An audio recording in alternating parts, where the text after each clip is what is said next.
Pasamos moitas horas na casa de Pancho, lendo cousas e, sobre todo, discutindo como fundamos o Teatro Galego, como fundamos o Teatro Galego, ali desde a galería.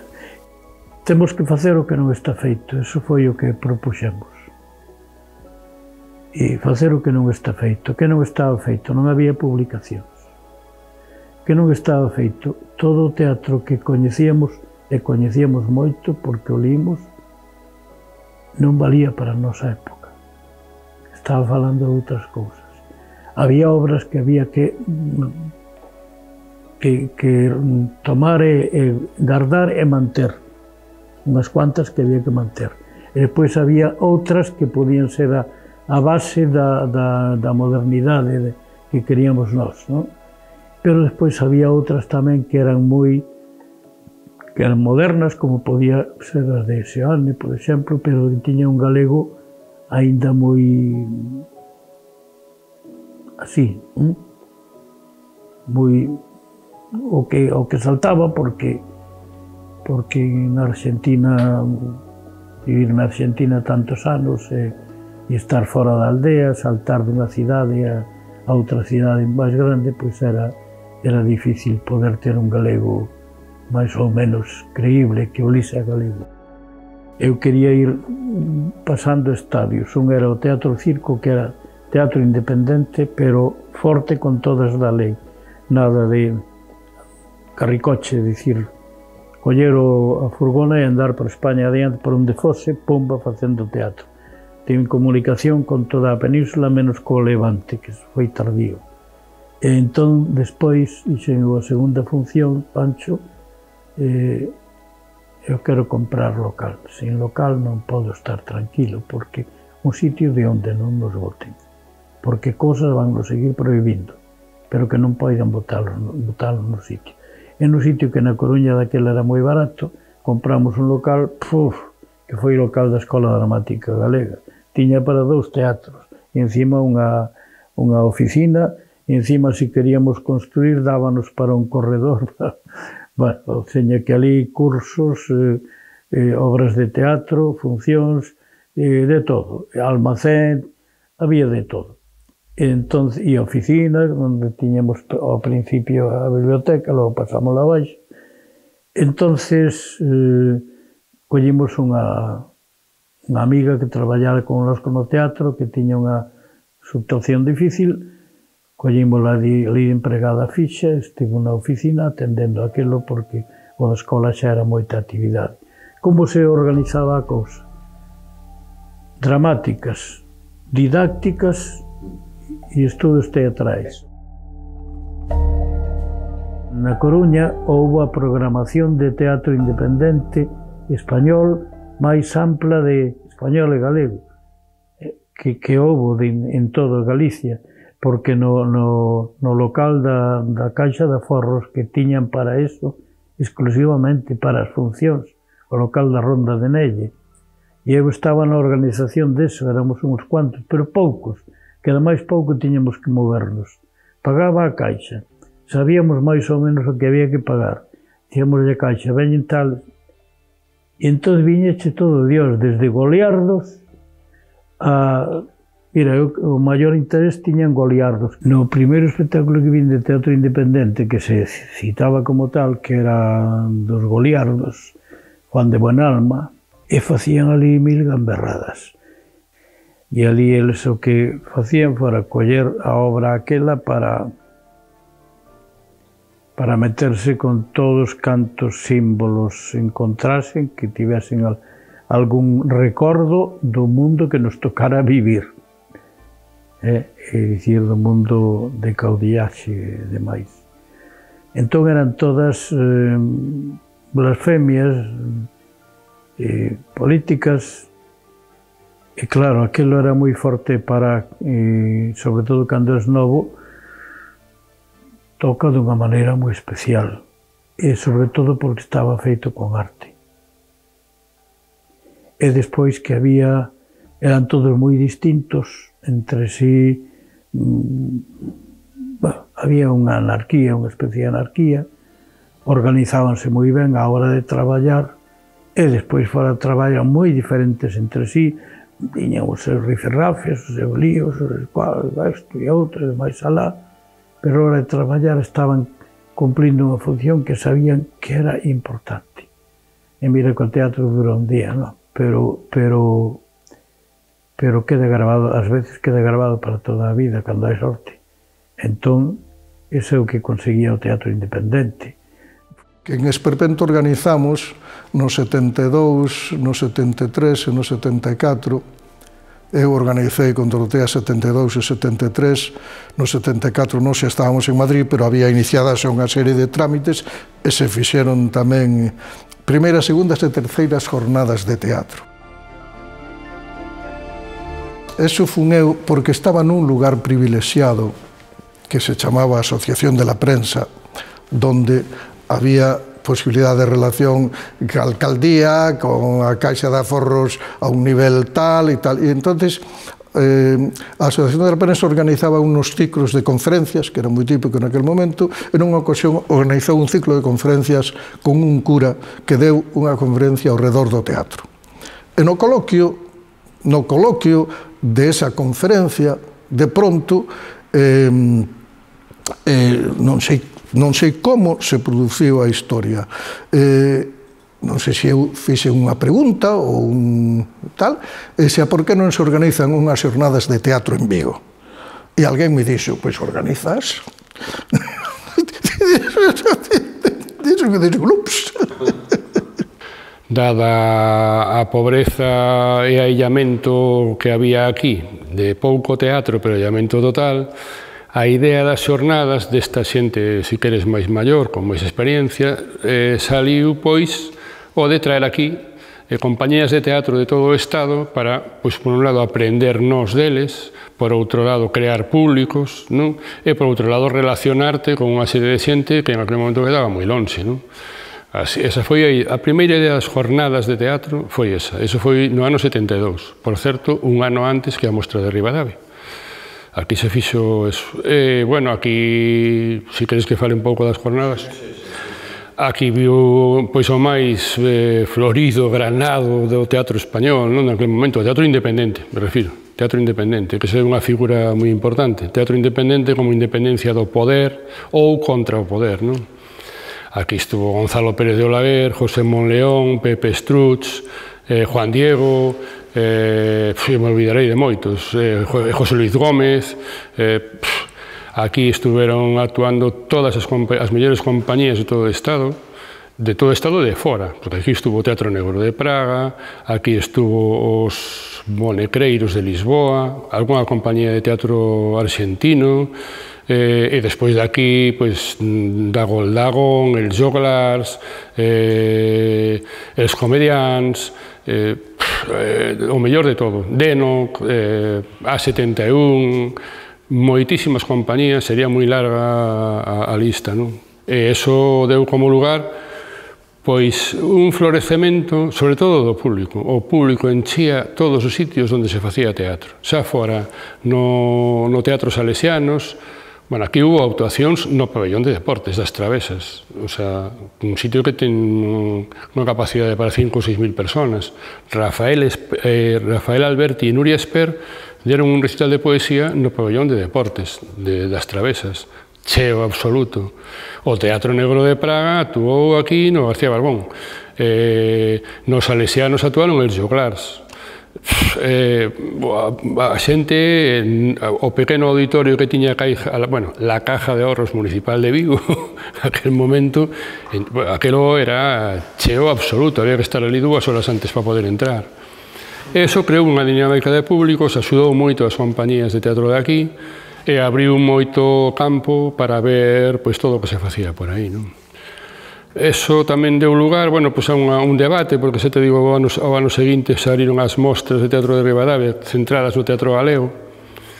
un pouco tamén en contraposición aquí, esas cousas que temos a xente, non sei se do teatro, pero si de esquerda, de buscar sempre co que fai o outro é malo. Aquí non se fixo as jornadas porque foran vascos, cataláns, españoles ou argentinos, se fixo para traer teatro.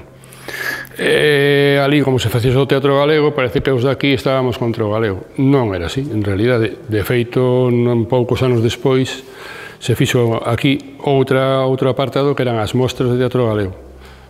Creo que foi o ano 74, 75, cando se empezou, non?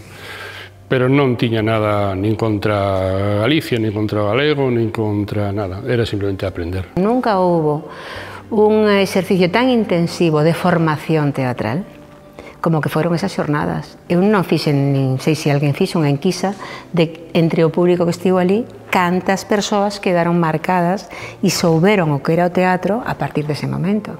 Estou segura que hai moitísimas persoas que logo estiveron no teatro en Galicia, que pasaron por ali e que viron por primeira vez a un espectáculo que non somente tiña unha mensaxe, sino que tiña tamén todo o demais, todo o que arroupa un espectáculo teatral. E foi impresionante. É dicir, quedamos todas como, como te diría eu. Eu non pude seguir no teatro, quedei embarazada, tive unha vida distinta, pero houve moita outra xente que si seguiu.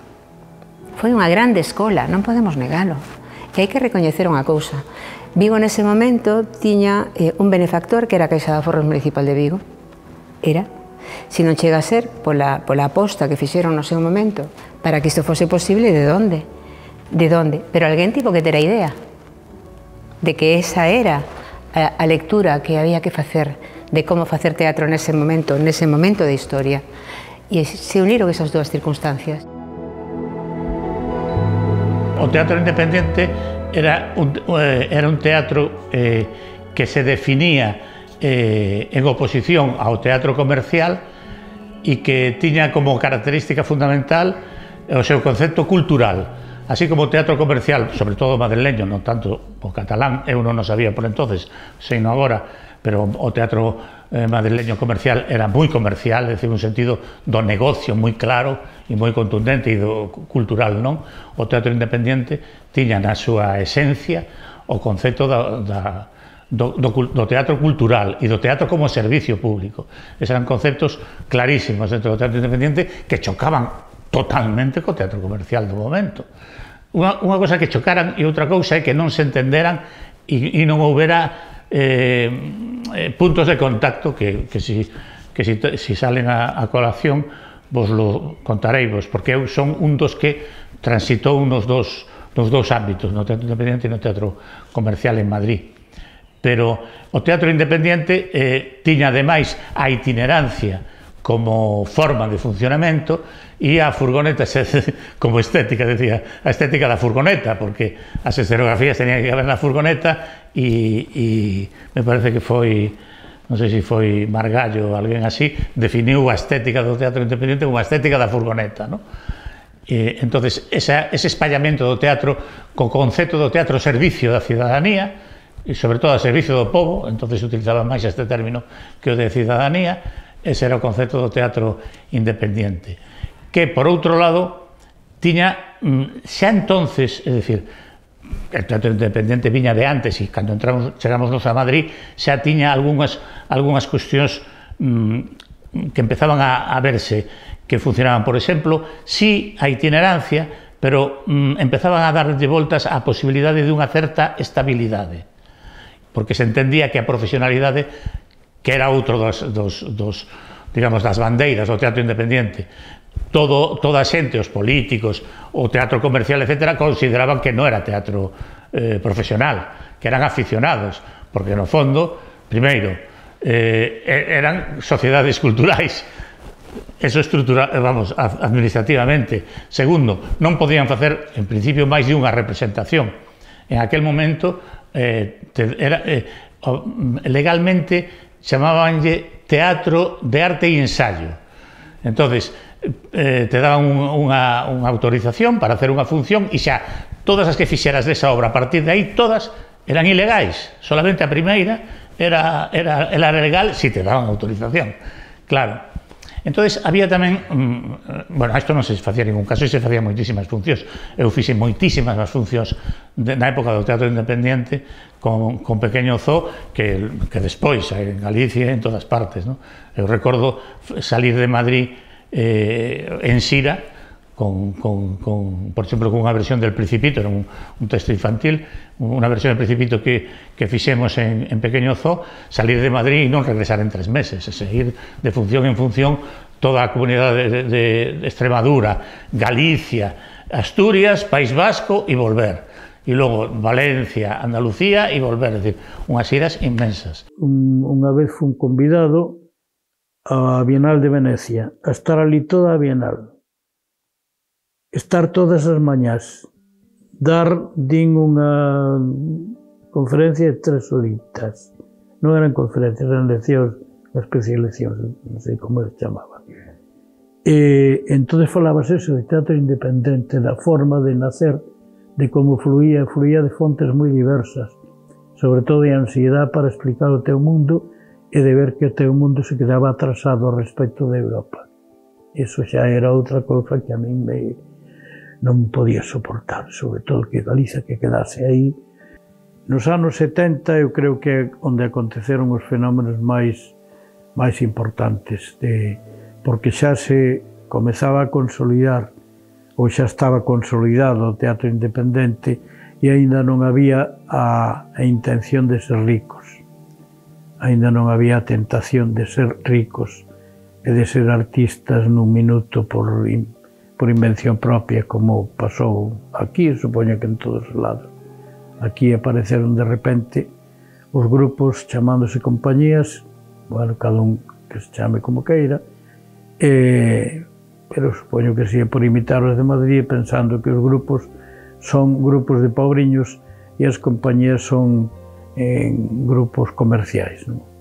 Porque no mundo do teatro gustame esa palabra independencia, porque entón quere dicir que non vai mandar en ti ninguén, ningún político, ningún chamán, nada. Non vai mandar en ti ninguén, vai mandar en ti a túa verdade. O fenómeno da profesionalización en Galicia non é un ser, é unha vontade de querer ser, de querer chegar.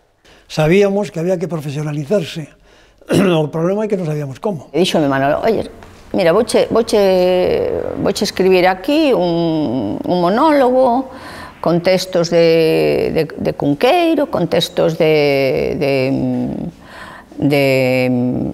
Otero Pedrallo, bueno, escribiu-me aí un monólogo e os cartos unha parte dos cartos das funcións van para ti. E así, bueno, empecé a ter algo de ingreso económico.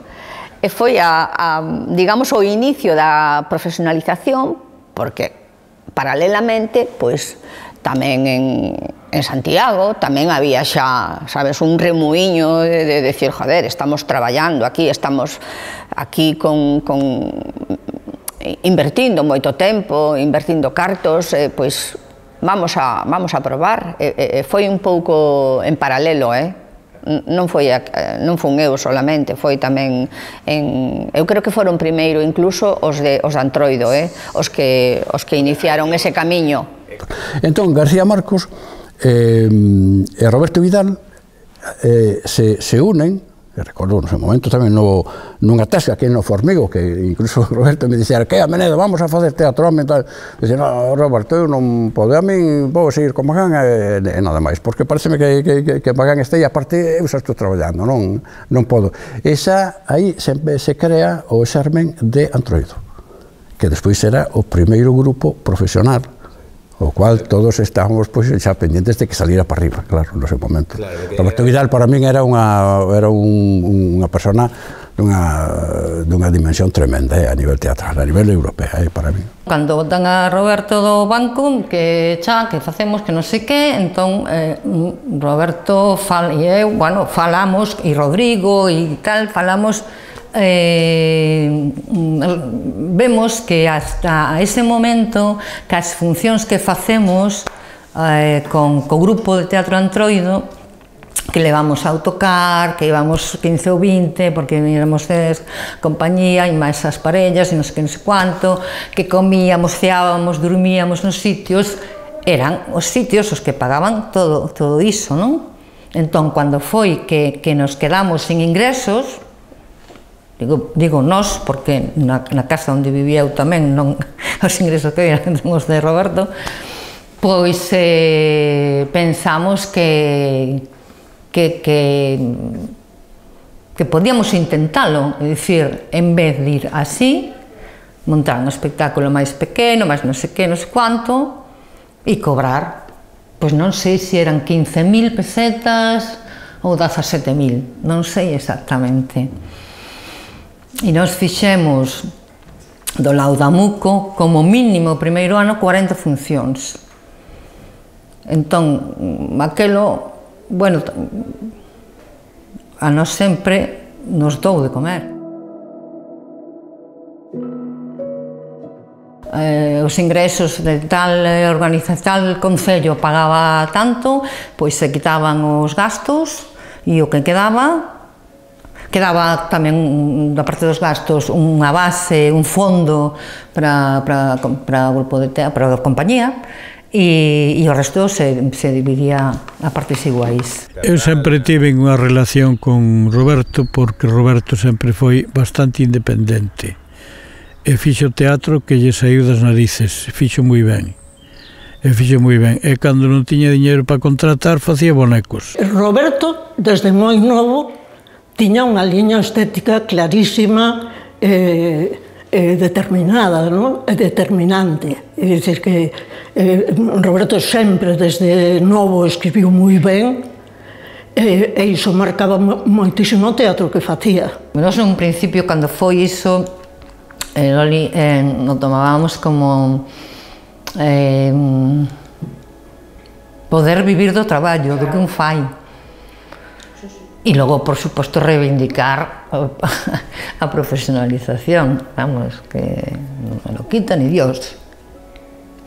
Que son a primeira actriz neste país que se profesionalizou.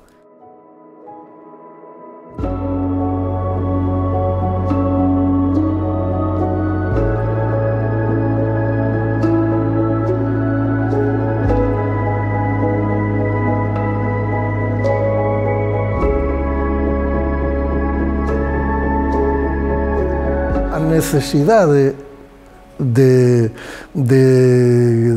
volver, ao marxen das razóns múltiples para volver, pero a necesidade profesional de volver, eu tomo en Madrid, a necesidade xúrdeme fora, na distancia. É dicir, eu cando volvo aquí non se me plantexa volver e facer teatro en español en ningún momento, cando decido volver, o sea, o horizonte está clarísimo. Non quero facer teatro en español, quero facer teatro en galego, porque eu decidín facer teatro en galego por culpa de un tal Manolo Lorenzo, que estaba el tan constante, que dices, que pasa aquí? No último espectáculo que facemos en La Picota, que es El señor Galíndez, ese espectáculo vense a ensayar a Coruña. Por razóns prácticas. Antonio Simón nos dice, tíos, eu teño casa en Coruña, teño local de ensayo en Coruña, teño un almacén de telas en Coruña, donde podemos facer todo e ya lo pagaréis. Ven, tal e cual. Entonces, decidimos virnos a Coruña a ensayar, a producir o espectáculo, non a vivir. E estando en Coruña ensayando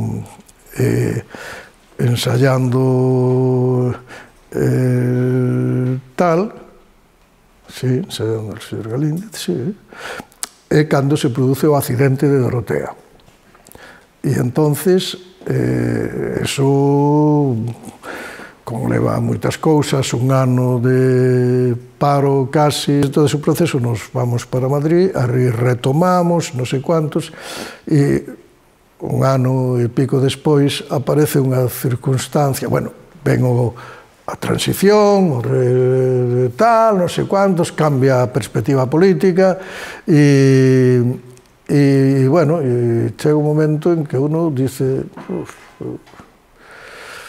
la Dorotea con la da así en Madrid, nos pintamos en Madrid. Yo non quería seguir en Madrid, non tiña moito sentido, e bueno, e abordamos a posibilidade do retorno, collemos casa en Santiago, casa con baixo despexado, e empezou o Teatro da Maregaila.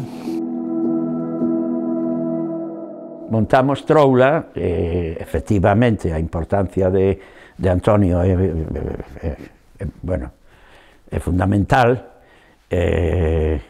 porque el xa traía unha experiencia máis fonda do teatro profesional, de levar xiras de xente en Madrid, de organizar xiras por toda España.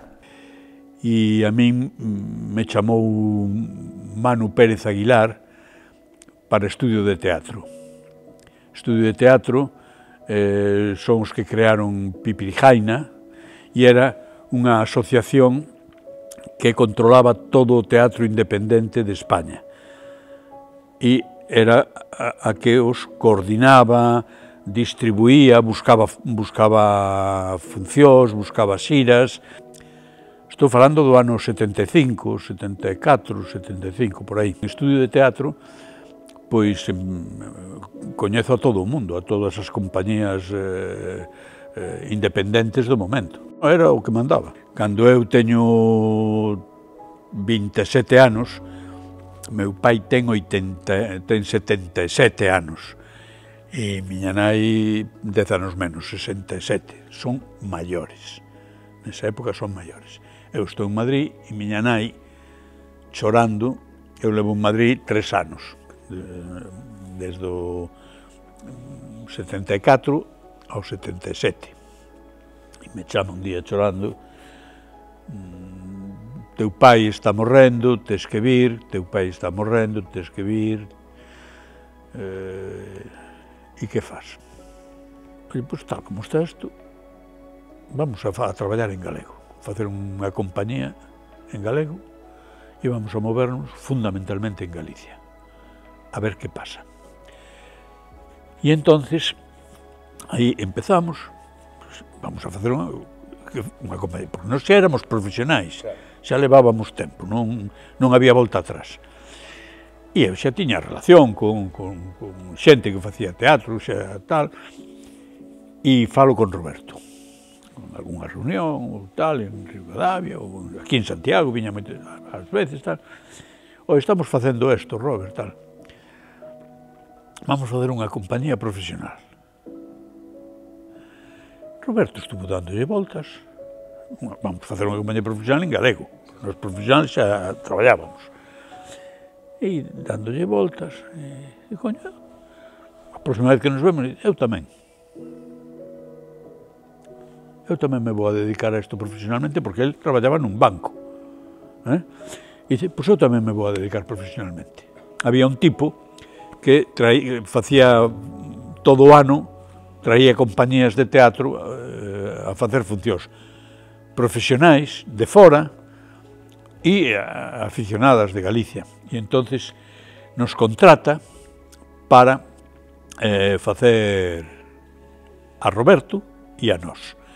Ao final da temporada, en maio, porque en xunio son os exames e xa non hai nada máis, non? E entonces nós vamos diante e de último vai Roberto. Na compañía miña é cando montamos o velorio. Pues empezamos a falar con xente, pues con Francisco Taxes, eu meto a Gonzalo Uriarte para dentro que non quería, tal, vou metendo a xente e construímos unha compañía de 5 ou 6 personas e entre elas Francisco Taxis tiña un texto que era o velorio e entonces el quería que o montásemos e eu lle digo, de acordo, o vou montar, pero ti o monto se ti participas na montaxe como autor. E el me di que sí. E entonces el fai o crego, un crego que había. E fai o crego, e facemos os ensaios e tal, e empezamos a traballar, e a traballar, e a traballar. Imagínate, a estrea é o 15 de maio, na Universidade en Santiago. E de repente, o día 8 de maio, Francisco di que el non fai o personaxe. Que el non sale a escena, que el ten moita vergoña, que non sei que non é capaz, que non quere, que lle dá igual que non se faga a súa obra, pero que el non o fai. E entón eu teño que chamar a Segade, e digo, oi, temos que retrasar isto porque me pasou isto. Pois, cando o teñamos, xa iremos. E nese tempo, termina Roberto, estrea na data que está prevista, nós non podemos estrear, que íbamos a estrear 10 ou 12 días antes que el, estrea el e nós estreamos en xuño, o 4 de xuño. El estrea o día 20 de maio e nós estreamos o 4 de xuño, cando íbamos a estrear antes que el. Esa é a historia que ninguén dixo nunca.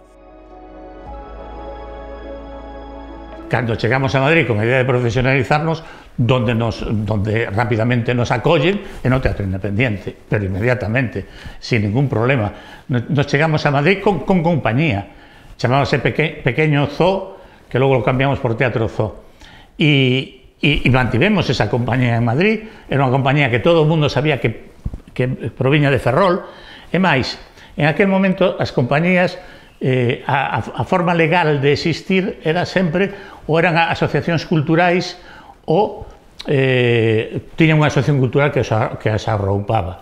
Por exemplo, o Teatro Circo era por o Circo de Artesáns, que era a nosa entidade era a SAF, que era a Sociedade de Artistas de Ferrol. E Pequeño Zoo foi sempre, incluso os 8 anos de Madrid, a compañía de teatro da SAF, da Sociedade de Artistas de Ferrol. Pero nos acolleron perfectamente e entramos sin ningún problema dentro do movimento independiente, porque todo o que se falaba, todo o que se decía ali, conectábamos perfectamente con todo iso, ¿no? A Seguridade Social de Artistas se pelexase en torno ao 76, 77. O sea, despois da morte de Franco, despois da experiencia da folga dos comerciales, empeza a xenerarse no mundo do teatro independiente que había que organizarse, que tiñamos dereito a ter subvencións, que tiñamos que ter seguridade social, etcétera, etcétera. E todo este debate, Luma o coñece mellor que eu, porque eu estaba xa facendo xiras no teatro comercial e ela era que iba a todas as xuntazas e a todas as reunións. Foi a partir da creación de ATIP, se chamaba, que era a Asociación de Compañías Profesionais de Teatro Profesional, sí.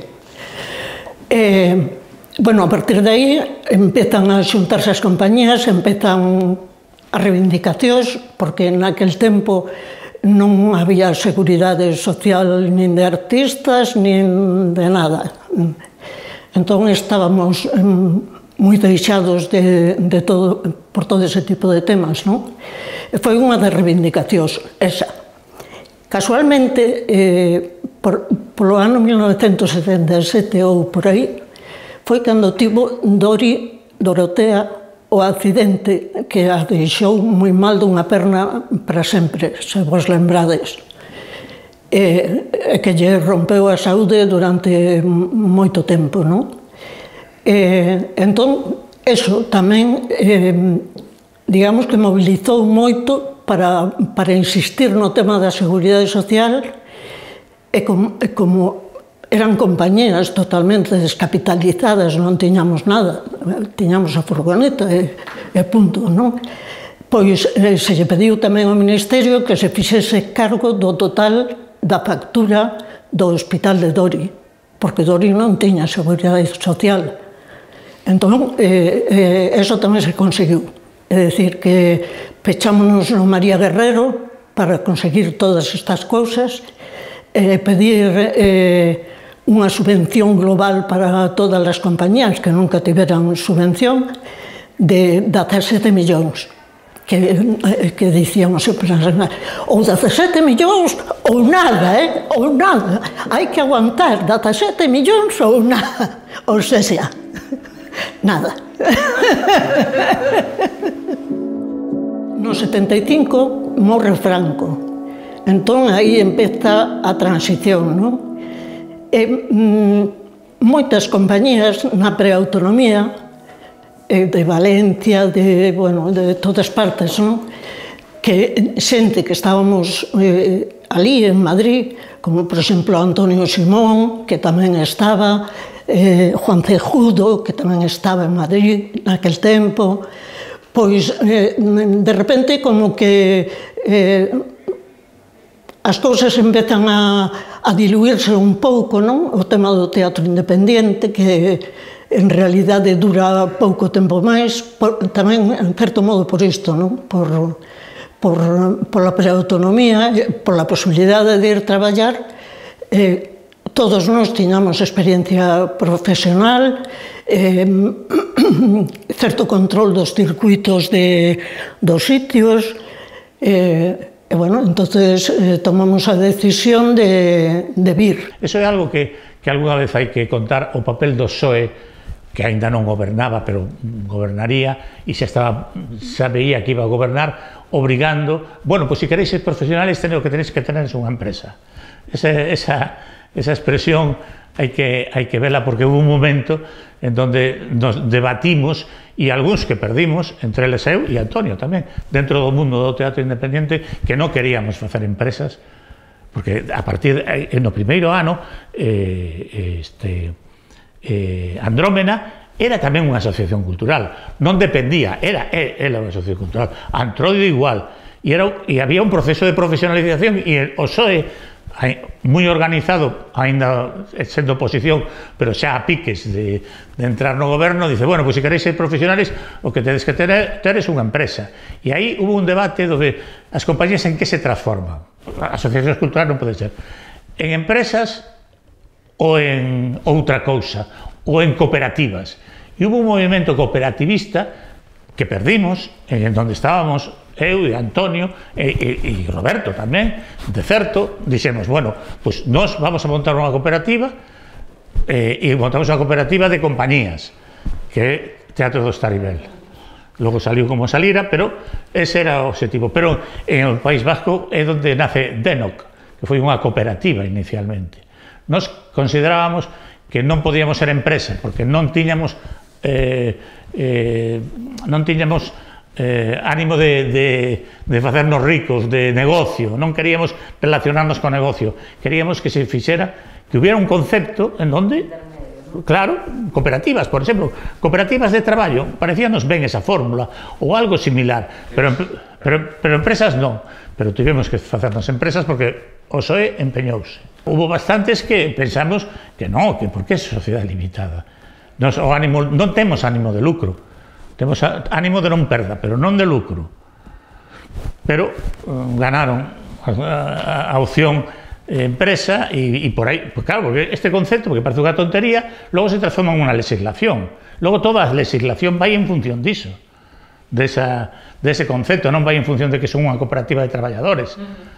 Claro, e de repente colles un camiño que te leva a un lugar que non querías ir. E os que viñan de fora tiñámoslo moi claro como estruturar e como facer, sabes? Porque viñamos do profesional, non viñamos os de aquí, viñan do aficionado que pasaban ao profesional, que non o digo como de mérito de ningún tipo, só que a experiencia remata sendo diferente. E esa xente viña cos seus espectáculos acabados, coas súas escenografías ben feitas, xente que tiña un peso, éramos todos moi novos, facíamos de vellos e puñámonos esas lacas plateadas, notábase que había algo aí aficionado, e eles se notaba, mira, e tiñan 30 anos, 28, non era para tanto.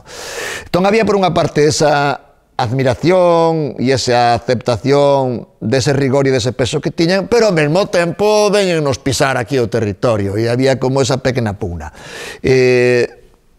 Nunca se lle cerraron as portas porque éramos conscientes de que tiñan todo o dereito do mundo, e durante un ano ou así, pois puido haber ese pequeno pulso, non tanto entre eles e nós, como entre nós e nós, entre nós, como esta xente que quer manter ese lugar cerradiño para nós, cousa pequena, aquí movéndonos no que temos, e entre nós que tamén sabíamos que se queremos ir a algún sitio temos que tomar exemplo destes.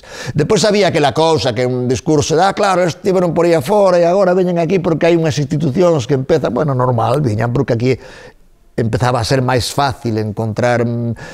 Eles antes non tiñan un compromiso co galego porque andaban por España adiante, viñeron aquí e colleron, bueno, estas cousas que non teñen... Cando as miras a distancia non lle das maior importancia e naqueles momentos amplificábanse porque ti necesitabas ter motivos para facerlles un pulso. E entón posiblemente lles facías un pulso desde ese territorio. Pero ao mesmo tempo sabendo que eles tiñan posibilidades de ser punta de flecha para abrir un camiño que a nós sós quizás nos costaría máis. Por tanto, eu creo que o resultado final penso que en pouco tempo valoramos que aquilo era positivo, absolutamente positivo. É mágoa que esta historia do teatro en Galicia e en galego non teña o lugar que lle corresponde na historia xeral do teatro no resto do Estado español. Porque a canteira de actores, de actrices, de directores, de profesionais de todo este sector que no decurso de todos estes anos se foi fraguando explica que teñamos un audiovisual como o que temos, un corpo actoral como o que temos, unha calidade extraordinaria como a que temos, dentro de que somos un pouquiña xente, somos 2,5 millóns de habitantes. Se facemos unha media da excelencia creativa e artística que podemos ter en literatura, en música, en audiovisual, en teatro, é extraordinaria. Entón, bueno, non nos fai falta tampouco que nos poñan na Wikipedia, pero non é por nada, O sea, non estaría mal que alguén se puxera iso como meta, porque o que non se conta acaba por desaparecer.